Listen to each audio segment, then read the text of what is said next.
Hello, everyone. Welcome to today's Link Senior webinar. I am going to hand this over to Charles D. Vilmorin, CEO and co-founder of Link Senior. Charles. Thanks, everyone. Thanks, Megan. Megan, Jordan, thanks for joining us. Excited to have your presentation to hear more about your work.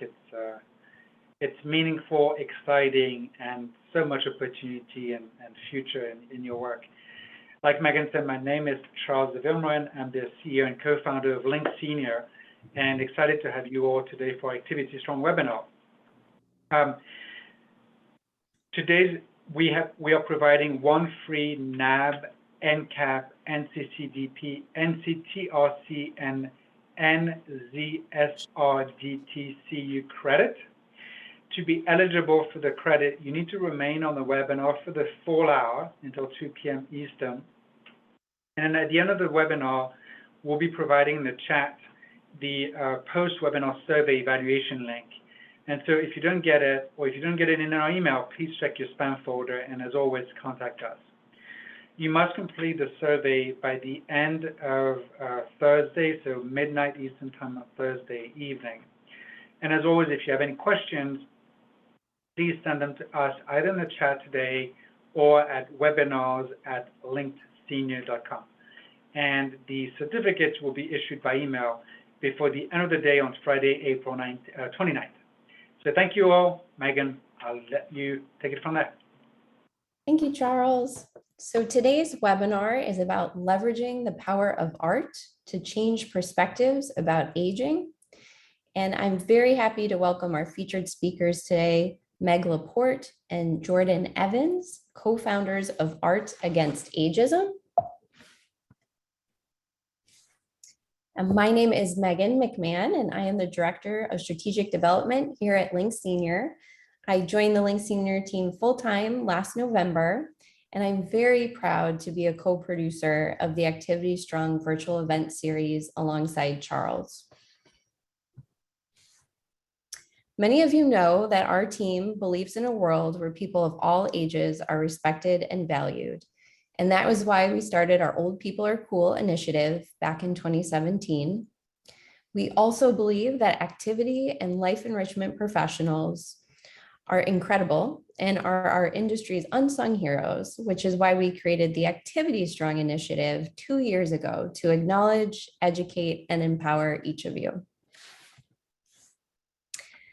We are very excited to be working with so many forward-thinking organizations across the United States and in Canada, and we are looking forward to welcoming more communities on board with us in the weeks and months ahead.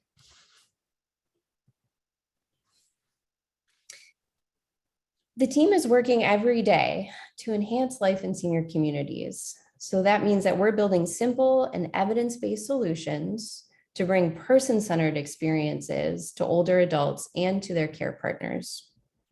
Our technology focuses on engagement, connection, and really celebrating individuality. In 2018, we did partner with the Responsive Group in Toronto, Canada, and Western Oregon University to research our impact on resident engagement with funding from the Center for Aging and Brain Health Innovation. The results from this study showed that our technology increased cognitive functioning and social engagement for residents and decreased aggression and antipsychotic medication use. Here's a look at today's agenda, and without further ado, I'm going to go ahead and introduce our speakers for today. A quick reminder as the webinar goes on, if you have questions for our speakers, please put those in the Q&A section of the webinar room. And if you want to engage in the chat section today, please be sure to select everyone so that we can all see your comments. So I am happy to now introduce Meg Laporte, co-founder of Art Against Ageism and a very talented writer in the field of aging who I have admired for a long time. Happy to have you, Meg.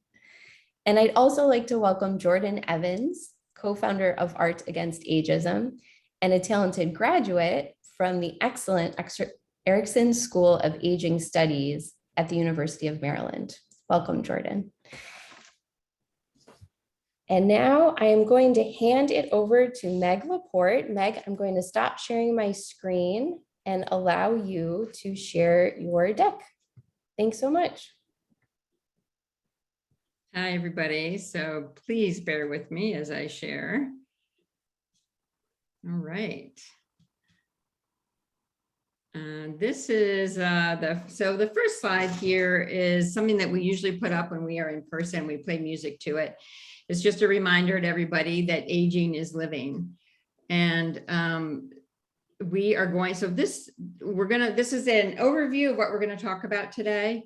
And it's very simplistic. We're going to talk a little bit about ageism. We're going to talk about artistic activism and how that works. And then we want to talk about how senior living communities can use art and artistic activism to help dispel myths and stereotypes about older adults, about aging, and to promote age positivity.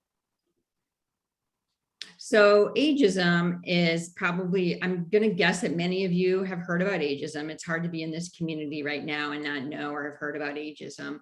But just to put down some simple definitions, ageism is the prejudice against a person or a person due to their age, just like racism and sexism are prejudices against persons due to their color or their skin or their gender. And of course, ageism can affect older people and it also affects younger people. It affects everyone. So I'm going to let Jordan take it from here. So we just want to really start with a conversation. We love having conversations because that's really where we get to discuss everything. So sorry, guys. All right. How or where have you seen ageism in either your professional or personal life? And to tell you a little bit of background, and you're welcome to put your answers I'm pointing at my other screen, putting your answers in the chat, and we will read them out as they come in. To give you a little background on why we asked this question this way, because we used to ask, how do you see ageism in senior living, but or in your own aging services profession, but ageism is prevalent throughout our entire lives. And in my, I see someone put hiring and services. Oh, it's Anne-Marie. I actually, in my day job, which keeps all of this, my other extracurriculars afloat, is I am a corporate recruiter. And I see ageism regularly in my job, where I see hiring managers that make older applicants jump through unnecessary hoops. And it's unfortunate for my hiring managers at my job because I regularly call them out on their ageism. I see some great things in the chat here too. Yeah. So yeah, I see, Anne-Marie, you did say something about you see it in hiring and services. Nancy Rowley wrote something that I'm not really sure what that is. I'm not sure what that is. If you can clarify, Nancy, that'd be great. Compliments like you look great for your age. Absolutely. A doctor's office wanting to give me an EKG and a routine visit for no reason. I'm 61. That's interesting. I think someone else said they saw it in their sniff, like they are assumed to be too old to do something. My partner uses anti-wrinkle cream on a daily basis, internalized ageism, some might say. We regularly have this discussion with a lot of people because a lot of people do not, there are many people that feel like anti-wrinkle cream isn't ageist. And we'll touch on some anti-wrinkle cream later on in the chat. Being a millennial, there is a stigma attached to my age, so I have to work harder and prove myself to older generation. I really feel that sentiment, Stacey. That's the danger, I think, with, forgive me, I'm sorry, my touch is a little sensitive here, my touch pad. I think that's the danger with stereotyping folks around generations too, is that happens. It's very easy to then make stereotypes about generations. You still there, Jordan? I got married. I'm overwhelmed with the wonderful answers that are coming in. Getting senior discounts. We talked about this one too, like how it's ageist to get a senior discount. I mean, by definition, it is, right? Yeah. Yep. Yeah. Let's see. Assuming you cannot answer a question because you have a diagnosis of dementia or Parkinson's, that's excellent, especially in this field, right? Especially if you work in this field. I'm sure there's so much around dementia, I think, and the diagnoses of dementia, and then ageism as well. And as well as ableism, those two intersect. I feel the issue, Jill. I do know many people that love the discounts. Discounts are nice. All right. So yeah, there's a lot of examples. I'm really hoping that we can like steal these answers later and do something wonderful with them. Yeah, this is great. This is excellent. We should probably move on, Jordan. Jordan. We can get through the whole slideshow here. So those are excellent answers. And there's a lot to talk about with regard to ageism in healthcare. And obviously many of you alluded to that.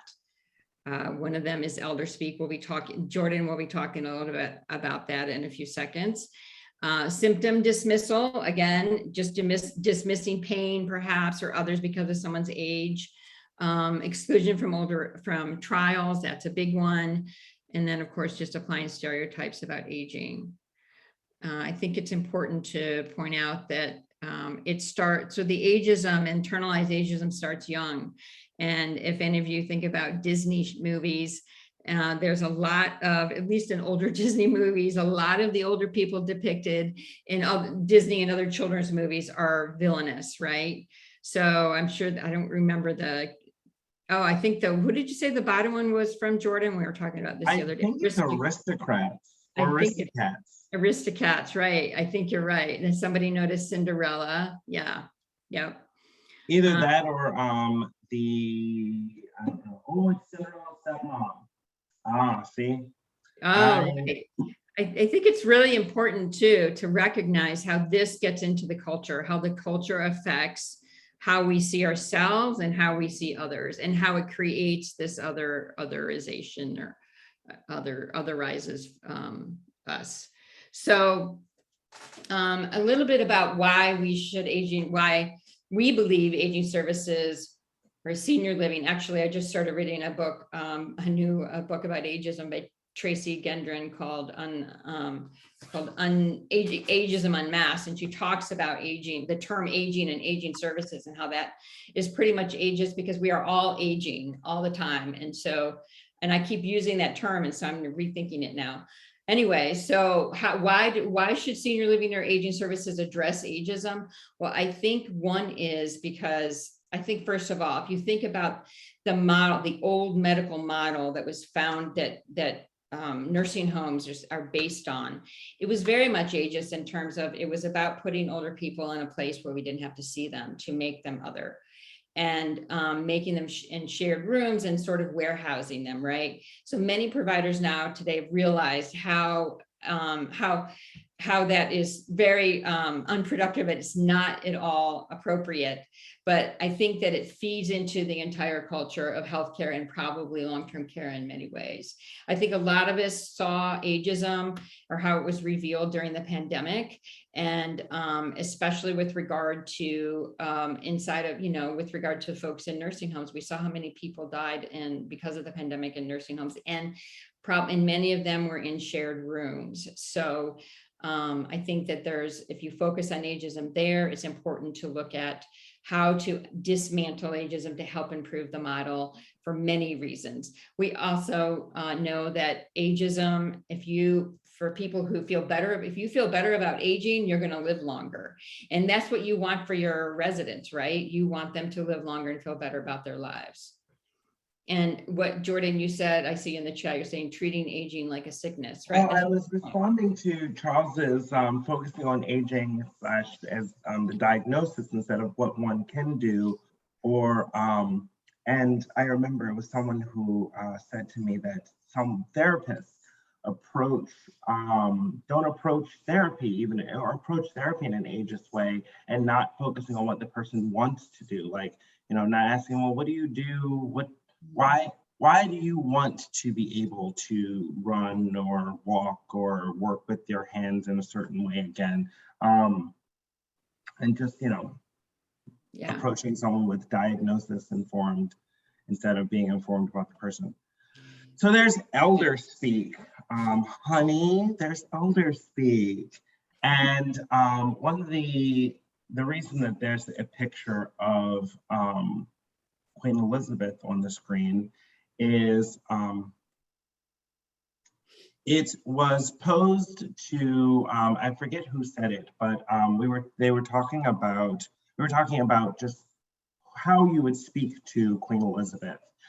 If you were working in a community and Queen Elizabeth was sitting in front of you, you wouldn't walk up to Queen Elizabeth and say, "Hi, hi, honey, how are you doing today?" And talking slow, using More loudly. Super. Using terms of endearment as opposed to the person's name, all things that degrade the person.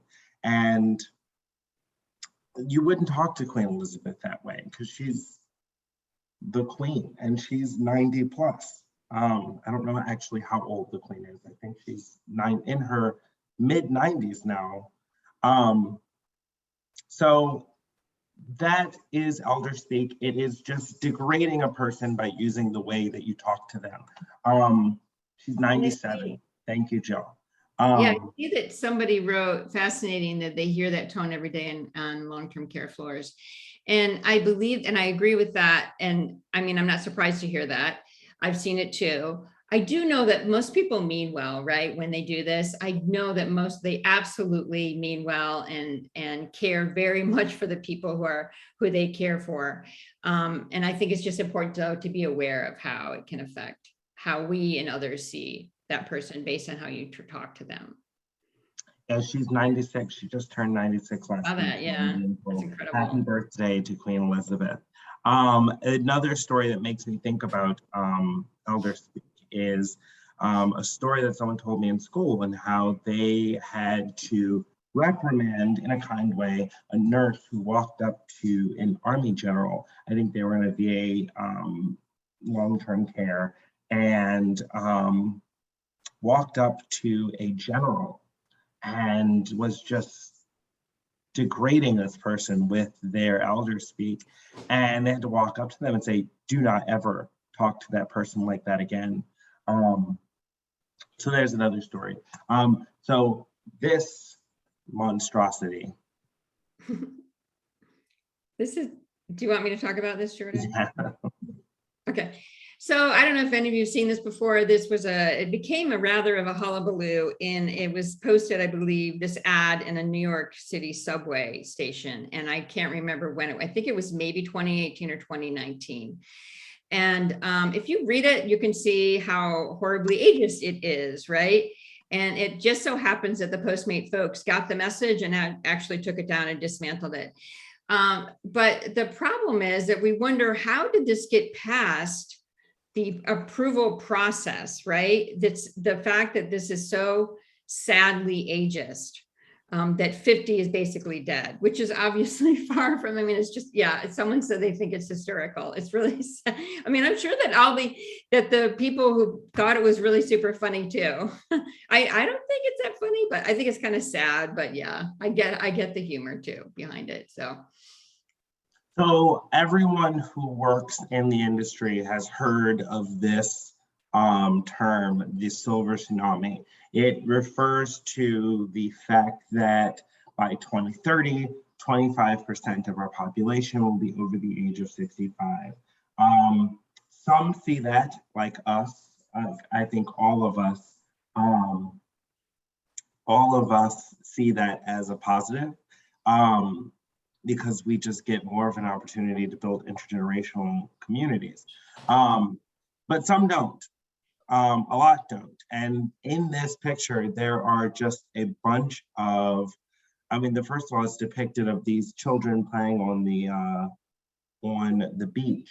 And you have this wave of these stereotypes. It's a wave of stereotypes. It's not a wave of older It is adults. really, it's a literal wave of stereotype. You're right. I don't know many, I know a lot of, I mean, I have a lot of intergenerational relationships and friendships, and the older adults I know, the olders that I know aren't all wheelchair and cane holding and playing bingo or checkers, that is, in a wheelchair, reading the newspaper with sunglasses on. I mean, it's just a wave of stereotypes. But this is just more about how media and how culture can just inform and nourish these internal ageist ideas that we have in ourselves. Because when people look at this, they say, well, that's, I guess, what older people look like. And then this is why it's not shocking that you have kids that go to school on the 100 days of school and they dress like this and they think they're portraying an older adult. And if they they don't know that if they were to just go to school in jeans and a t-shirt, they also would be portraying an older adult. Right. So I saw that somebody asked if we could define Catherine Wright. I think that's Katie Catherine Wright asked, what is silver tsunami? Again, can we define it? And it's really it's in reference to the fact that there will be, forgive me, I get the number, like 70 million people over the age of 65, or maybe say, I'm not, if I don't, somebody can correct me if I'm wrong.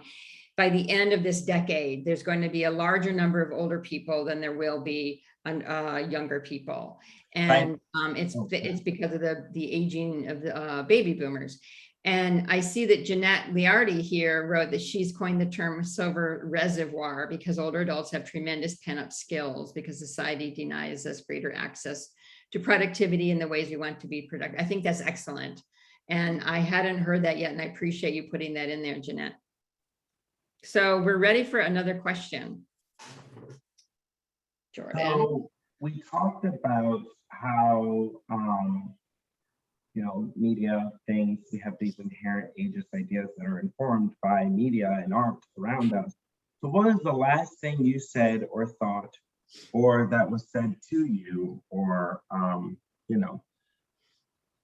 that you were too old or too young for? And as a caveat, I'd love to add, where did you get this idea from, or where did they get this idea from? So I see Amy Watson put clubs. I agree. I think I thought that about myself because I actually went to a club about a month ago with some friends. And I probably thought to myself, oh, I'm too old to be going to this club, but I had a lot of fun. So clubbing, someone else put clubbing. Interesting. Skiing. Someone else, Diane, I agree. I love clubbing. Skateboarding. Yeah, I'm not sure I would do skateboarding, mostly because I have two great stories from Christy, I think it was, that said getting your nose pierced. My grandfather, at the age of 80, who Meg has met, got his ears pierced. Like that, it's something he said he always wanted to do. And he said, I'm 80 and I've always wanted to do this, so I'm going to get my ears pierced. going back to school at 71, I love that. Okay, I think we should probably move on. You just got your nose pierced. Congratulations. I just got my ears pierced. That was the first for me. That's fantastic. All of these things are great. Again, Charles or Megan, we got to find some way to get all of these chats. I know. I like the shopping for clothes that look too young looking. I don't think, I think that for women, that's a particular issue, is that there seems to be this idea that clothes are too young for older women. And I say, well, I don't think that there should be an age limit on what kind of clothes you wear. You should be able to wear what you want when you want to wear it. So thanks, Charles. She's going to save this in the chat. Thank you. That's awesome. Jordan, I'm going to let you take this. So art and action. So as we've all seen, art and culture informs a lot of the beliefs that we hold. And art in action is not a new thing that we want to leverage. It is a tale as old as time. The beautiful thing about artistic activism is that art takes affect, being emotion and how it makes you feel, and then effect, being change, and merges the two to be affective effect or effective affect. It's this beautiful marriage of the two where you're no longer, you're not this person that's sitting in a parking lot gaining signatures or sitting on the side of the, holding signs and being aggressive, but you're touching someone's heart and hoping that through their heart and through their feelings, you'll change their ideas in their mind. It is the most effective, in our opinion, way of creating change, and a lot of other opinions throughout history.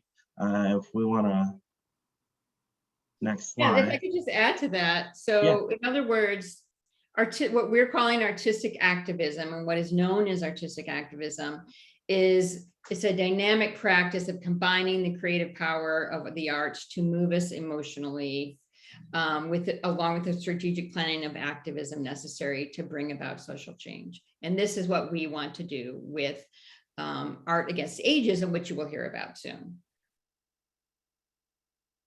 Yeah, so many great artists began doing work when they were older. Yes, exactly. So I would like to add a question here. It's not in the slides, and I forgot I really wanted to. I would like to know if I would like to have people put in the chat if they think about a particular song, a movie, a documentary, a video, or something that moved them to think differently about an issue.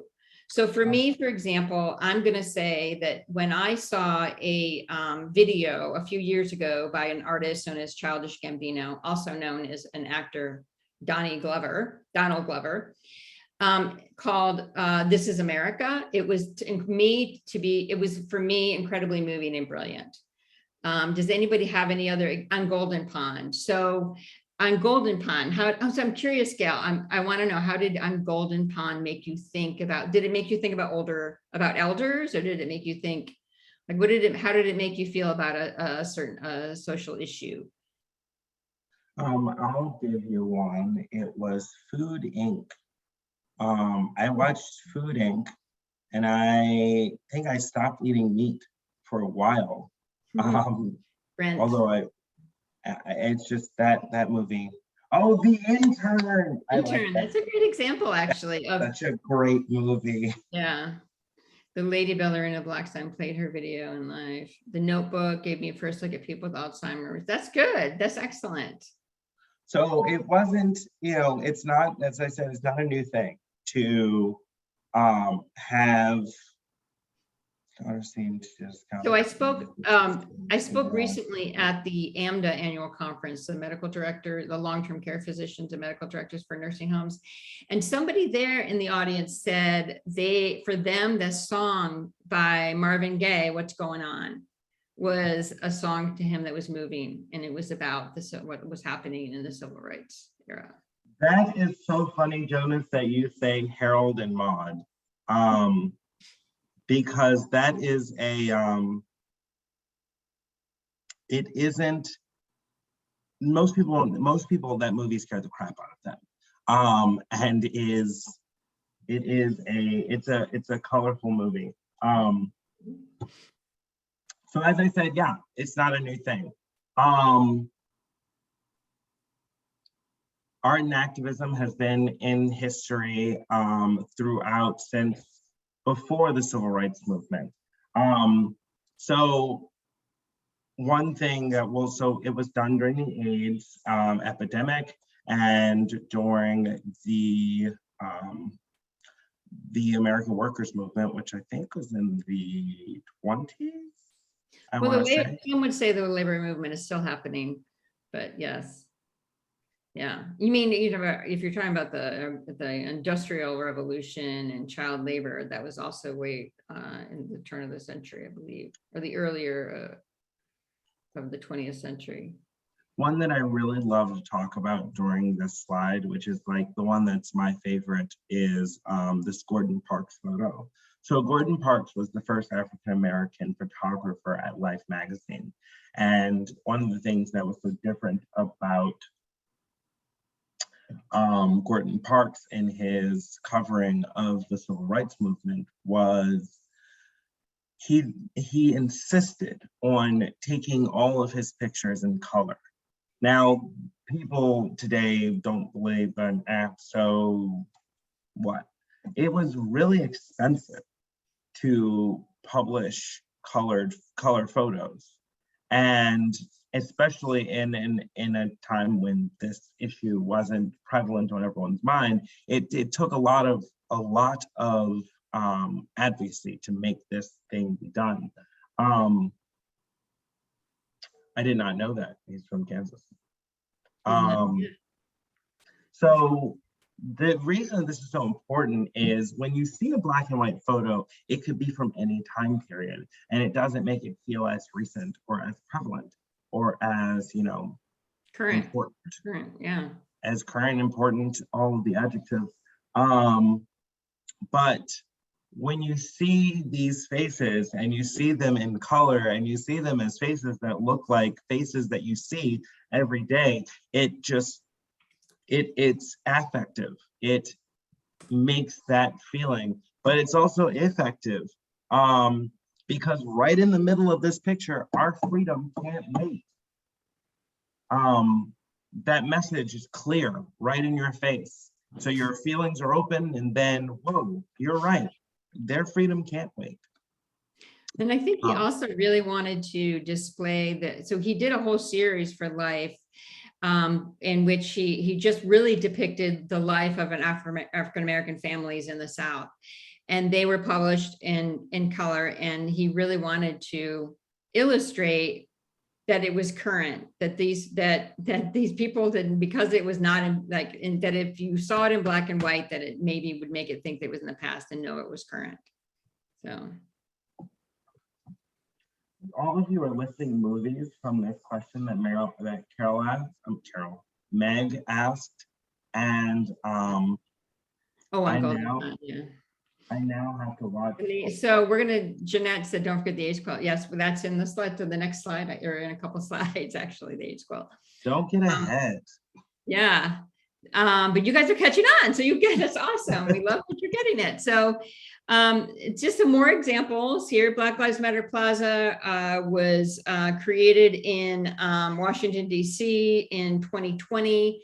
The mayor of Washington had it painted in response to all of what was happening in 2020.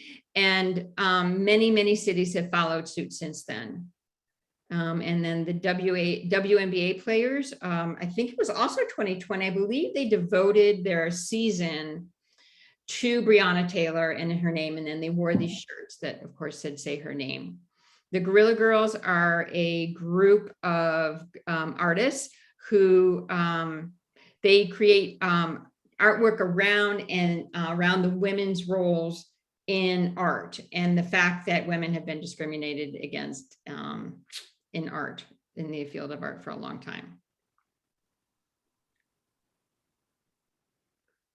So we mentioned this early for Yeah. Actually, we didn't mention it. So Inside Out project is a wonderful project that Meg brought to my attention. I had never heard of it, and it just has blown me away with seeing the different examples of the work that they do. And it's a simple concept, but it is so powerful. This group takes large sheets of pasted on, I think it's vinyl of some sort, but it washes away. It's not vinyl, it's like a paper product, but so it washes away, and they put it up on the side of buildings, on sidewalks, and it is just an example of community. Meg found the project, so I would love, Meg, you can talk more about it and how you found it. Yeah, sure. So I don't remember how I found it, probably going down a rabbit hole of art and artistic activism one day. And it was created by a street artist a very well-known street artist known as JR. I believe he's French. he won the TED Prize, I think in 2011, and then used the money to create this organization. It's a nonprofit. It's really just a platform that helps communities around the world stand up for what they believe in. That's what they say their mission is. And so and it's been all over the world, thousands and thousands and thousands of what wheat pasting has happened on the sides of buildings. They were actually in DC last summer. I went to go visit. They had their own truck near the Supreme Court building, and I had my picture taken, and apparently it was wheat pasted on a building. I don't remember seeing it, but so the idea behind it is, and I would love to partner with a nursing home or a senior living community to do this. I would really, really love it. I think it would be amazing. You send portraits of folks who are in your community, who have something to say, who want to create an action. And the action, and for me, for what I would like to do, for Art Against Ageism would like to do, is about how aging is living and how it's important to recognize that just because you're older doesn't mean that you're dead or that you're not living. Everybody's living, and don't forget us. And so I would love to be able to partner with somebody to do this. You submit your portraits, you send them into Inside Out. They send back these giant portraits like you see here. And then the idea is that the community comes together to wheat paste them anywhere. It could be on a wall, it can be on the ground, as you can see. And then Inside Out helps to publicize what your action is about. You write an article for their website, and they have like 500,000 followers or something like that. JR has a couple million, and they publicize it everywhere around the world so that folks can see what your action is. So, oh, I see somebody saying that many communities have done a These Hands project featuring the hands of elders. I like that a lot. That's lovely. So somebody mentioned earlier the AIDS quilt. So, and I remember the AIDS quilt. I believe I saw it on the mall many, many years ago. And for those who are not aware of it, it was created by Cleve Jones, an activist. He was a gay rights activist. I believe in 1985 he created it.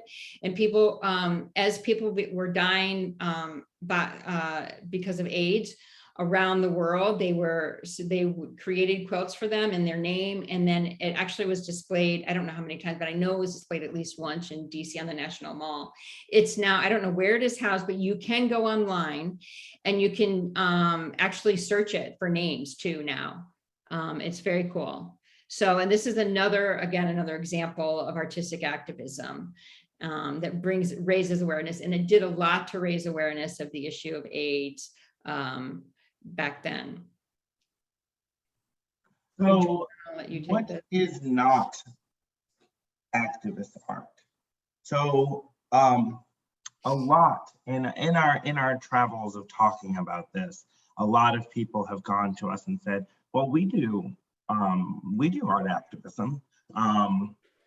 And after having more conversations about it, it's finds out that they just, not just because it's a qualifier, that they see the art that they do and they see it as activism. And while art is extremely important to living, it's not artistic activism.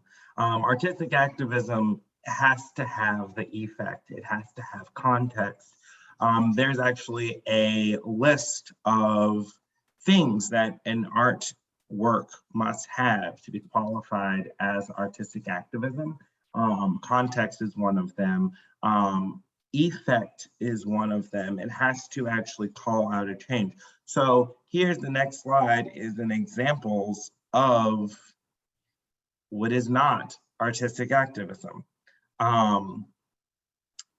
This enough is enough is not art. It's just words in big print. It is definitely effective, but it is not effective. Same with the campaigning. And Picasso, so Picasso, one would look at this and say, well, this is effective, this is affective, and it is effective. I see, one could portray this as being a critique on beauty and Picasso's approach to beauty, and it maybe, but it's not really, it doesn't blatantly call out the change. It doesn't really call out the effect. And a lot of art has influence in some way on, or even a commentary, sorry, the commentary in some way on what is going on in the world at that moment. But that doesn't mean it's necessarily artistic activism.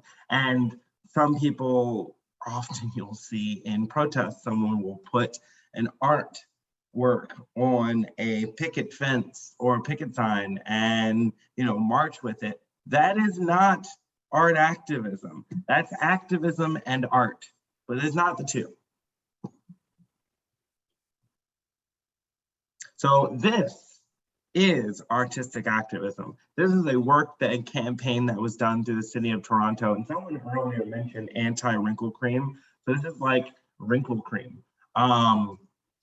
Could you imagine if there was wrinkle cream? And that's what this campaign set out to really challenge the idea around anti-aging cream, and put up this sign in and all around Toronto.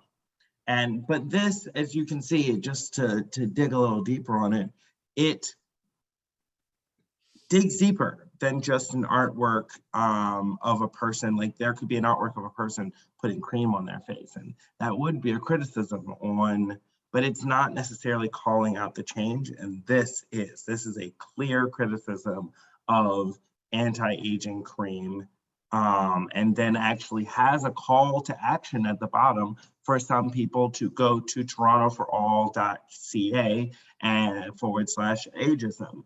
And so there's a clear call to action, there is context, there is affect, there is effect, and there are other lists of things that qualify.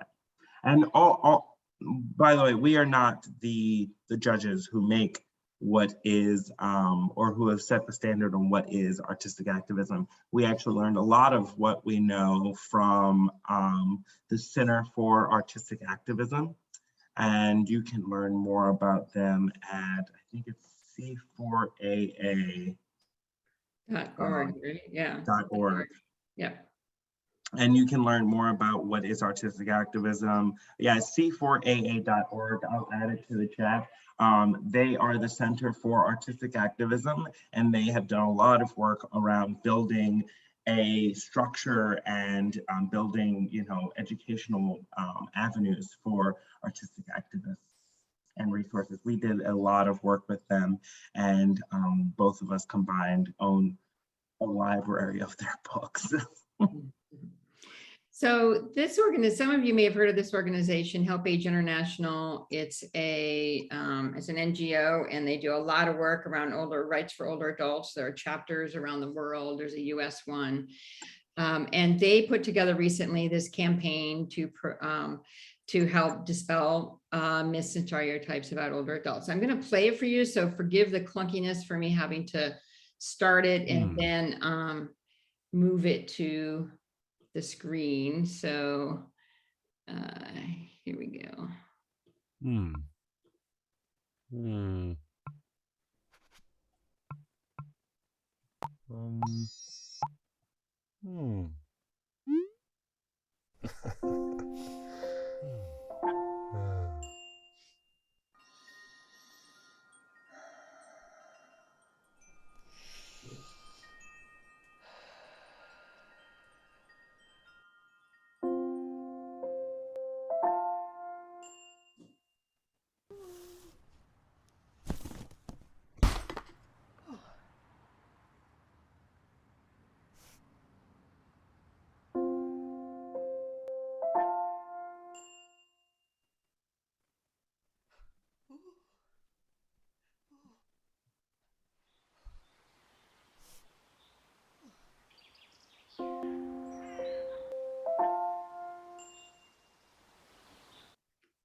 So I think this is a great example of artistic activism, and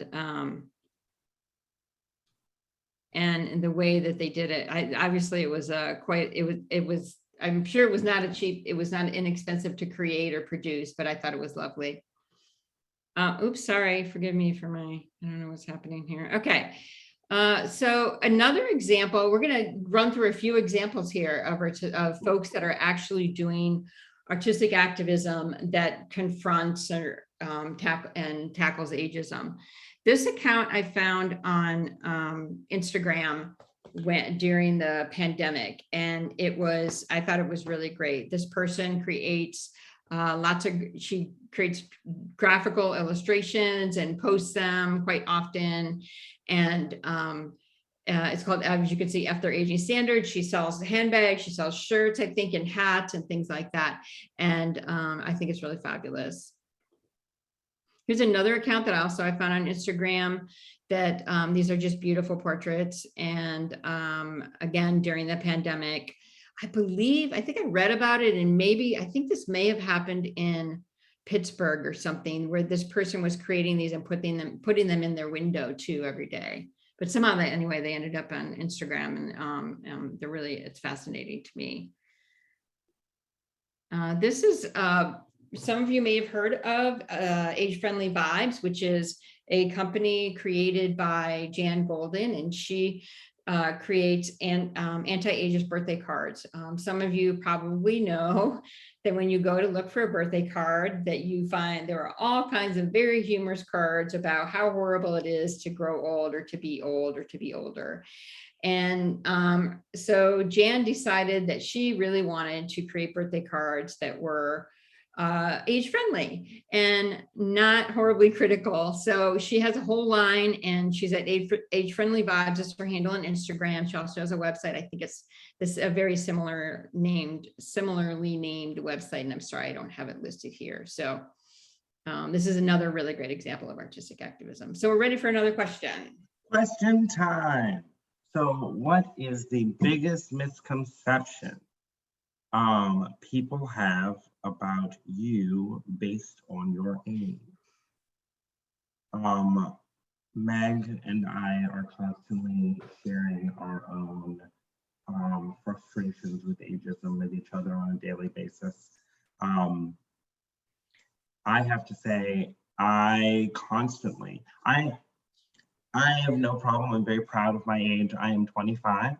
And I am constantly getting told, well, or I did not think you were your age, or you're something like this, because people just don't assume that any 25-year-old can care about anything. And I'm very proud to be young and to be ignorant. And I'm proud of my ignorance and lack of wisdom. And but I'm also proud of the wisdom that I have. And that's the one thing about wisdom, is that wisdom is not age specific. There are not wise people that are older, and there are wise people that are younger. Meg, what are your misconceptions? Yeah, I think that for me professionally, I'm 55, and I think a lot of folks don't believe that I don't know anything about social media, when in fact I've been doing social media since 2012, 2013, all kinds of social media for my work, because I do communications work, and I also do journalism and writing and that kind of thing. And in that role, for various reasons, I've had to do social media. So, and I've had somebody recently try to explain to me what Instagram was. So I think we need to move a little bit faster here. So I'm going to move to the next slide. Jeanette mentioned that changing the narrative also has an anti-ageism card project. And yes, that is the card project that they are working with Jan Golden on. Yeah, they had a contest, I think, last year or something. Yeah, yes, they did. Okay, so all of this is here. We're here today because Jordan and I founded together Art Against Ageism. It's a nonprofit organization, artagainstageism.org. I think Charles already put the website in. And we really founded it for the purpose of identifying, amplifying, and creating artistic endeavors that help folks and help us to confront and address ageism and damaging stereotypes about age and aging. And so we're going to talk about a couple of things that we have done in partnership, alone and in partnership with others, that can also be replicated. So we started this recently. It's really, we call it the Fixed It campaign. I, being an editor or was an editor for a long time for a magazine, I got tired of seeing headlines that were ageist, frankly. So I decided to take the editor's pen, so to speak, to them, and then put it on our social media channels. So we're on Instagram and Facebook, by the way. And we're also on LinkedIn. So you can find us all there. If you type in Art Against Ageism, you should be able to find us. Anyway, so we took an editor's pen to this, and we have more coming. And you might even might see soon a contest, a Fixed It contest. We're going to ask other people to find headlines and fix them, quote unquote, and join with us in this endeavor. We're going to be working soon with Changing the Narrative to build a campaign around this and really just get some more submissions on this. So we're really excited. So more to come. Please follow us on the socials to see what's coming. But what we've already done is, so we have been partnering with a senior living community called Keswick. And we did a age tree that our first installation was inspired by Yoko Ono's Peace Tree installation. And Meg, you can talk more about it too. Sure. Yeah. So Yoko Ono, I'm always curious to know if others are aware of Yoko Ono's Peace Tree installation. She did them. I don't know when it was, but she's been, or maybe she's still doing it all around the world, in which she just created trees or planted trees or put trees and asked people to write their wishes on a tag and hang the tag on the tree, as you can see here in this picture. I believe there's actually a wish tree at the Hirshhorn Gardens. I was at the Hirshhorn Gardens though during the pandemic, and I don't think they had it like open, quote unquote, for people to put tags on, but maybe they've reopened it. I hope they did. And apparently, Yoko collects these all and then has them at what's called the Peace Tower, which I think is in Iceland, which is in Reykjavik, I believe. So we took this idea, we were inspired by it, and we worked with Keswick, which is they're, like Jordan said, so Keswick is a senior living community. They're based in Baltimore City. They have a nursing home, they have an adult day, and they also have a community center. And they also have, what's incredible to us, is an artist in residence, and her name is Sarah. And she often presents with us to talk about the aging is living tree, as I like to call it. And we created the tree, we came up with some questions. And this is a little bit about Keswick. Sorry, I'm going to skip a little bit in the interest of time. So we came up with some questions that we wanted to put on the tags, and so we created tags, we put them on the tags, and we set them out, and we asked people to answer the questions. And these are questions, the goal of the questions was to make people aware of ageism and their age and what it was like. And here's some more pictures. We had, so interestingly, because we were in a nursing home, if you can see the tags on the left, that picture, we actually had to spray the tags with fire retardant spray, because we didn't know they made fire retardant spray. We were having a conversation, we were like, well, they have to do something, and then we Googled it and they make fire retardant spray. So yes. Meg sat in a room and sprayed. Meg and Sarah did. Well, Sarah and I did. We did it outside in their courtyard. Yep. Yeah. And so, yeah, that was interesting. So anyway, and this is what, on the right, you can see we launched it in August. And again, it was put in the lobby of the Wise and Well, which is their community center, for people to, and there's obviously pictures of people doing it and interacting with it. And then we moved it at some point to the nursing home. It was sat in the lobby of the nursing home. And we've now, I think there've been about 100 cards. I've collected them, and I'm recording them for qualitative research purposes. They're very interesting. And as you can see, some of the responses here and more responses. We're very excited about it. So, and I actually just did it recently. I put a tree, I actually bought an artificial tree. And my local community center said, had an exhibit, and I put it up yesterday. It was on Sunday, I'm sorry. And I put it up at the local community center, and folks interacted with it and wrote their thoughts about age and aging on it as well. And here I did an infographic. So this is to help you. If you're interested in doing it, we are happy to help you in any way that we can. But I also created an infographic that helps people so that you can do it if you'd like to. And Jordan, you want to talk about you talked about Center for Artistic Activism. So you want to talk about their book? Yeah, so what can you do to create art that changes perceptions of age? Well, there are a lot of things that you can do on your own. I don't recommend it because it was hard for us to do on our own. So why not just have us help you? But if you're just determined to do it on your own, there are a bunch of resources out there to help you and to work with your community to build art that changes perceptions of age. First, the Steves, one of them being Steve Lambert, is one of the heads over at the Center for Artistic Activism, and he partnered with another Steve, I forget the other Steve's last name, on a book that just has a multitude of different examples of art activism. And then we also found the Guerrilla Art Kit, which is another book that has just wonderful little things that you can do around your neighborhood, around your community, or around your home that is art. And all you need to do is add the message. So there are things like, I think there's a glitter bomb, there are tagging where you can tag stickers and build stickers and teaches you how to make stickers and go around and tag your neighborhood. We actually did that ourselves where we made stickers that say aging is living, and I'm trying to find them around my messy desk. And I went around, I live in New Orleans, and I went around New Orleans and tagged different poles and doors and bars and put up stickers that say aging equals living. Now, we had I'll let Meg introduce the next person.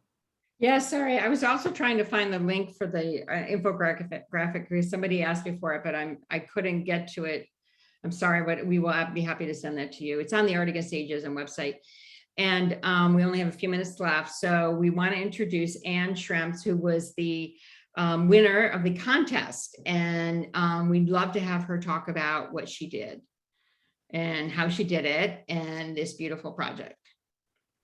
Sure. Hello, everybody. My name is Anne Schrempf, and I work for an organization called Ebenezer, and we have senior care communities in Minnesota predominantly, but also in Iowa.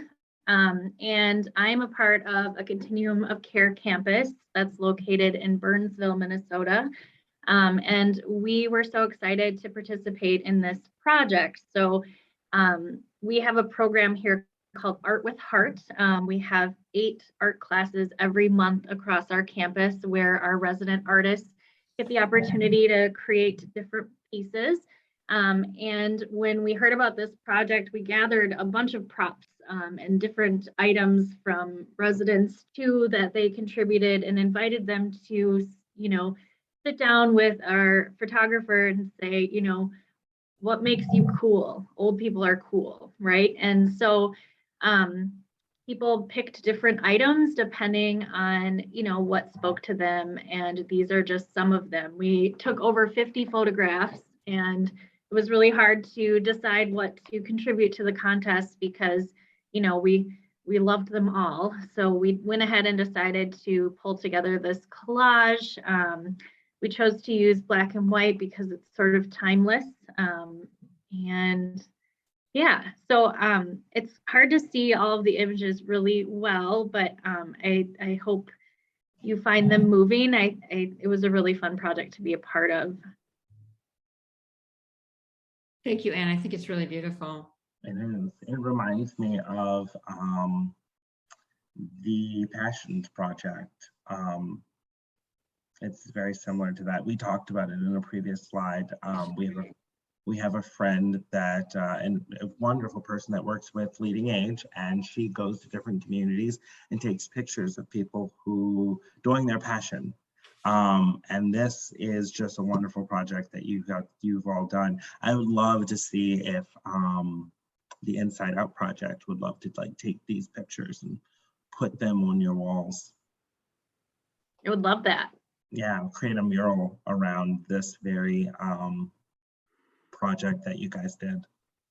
So do we have any questions, or I know we had so much great chat. I think it was wonderful.